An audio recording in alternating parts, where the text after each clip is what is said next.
unspecified budget reduction. Mr Speaker, I'll terminate there.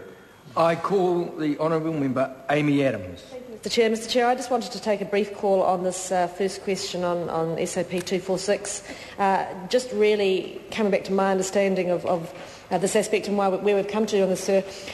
Clause 5.1 is amended, as we see in the SOP there, and really what that does in a substantive sense is add subclause B, as it appears on the supplementary order paper, just making it very clear that the supplementary estimates not only includes the usual realm of information, which is that in budget volume B7, but also the addition to the supplementary estimates. Now, sir, we would accept, and it was very clearly set out in the Select Committee review of this, that is an unusual situation.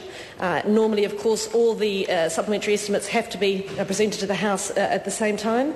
But I think the point that's worth getting on record, sir, very early in this debate is simply to say there is obviously an exceptional set of circumstances that led to the need for this SOP and therefore this debate. And that goes without saying, of course, is the fact of the not only the Canterbury earthquakes in general, but the specific earthquake of February the 22nd, which, sir, was, and my maths isn't exact, but around 6 weeks, I believe, only before the cut-off date for the completion and presentation of the supplementary estimates. And in that time, sir, it was simply impossible to have any sense in terms of the fiscal implications and what the supplementary estimates would be required as a consequence of that. When we get to the second question, we can obviously debate where those numbers have got to, but I thought it was just worth getting on record, sir, that process point, that the need for this SOP, the need for the insertion in subclause B in 5.1 really simply reflects the time frame and the very small and insufficient window between the date of that deadly earthquake and the final cut-off date for the completion of the supplementary estimates.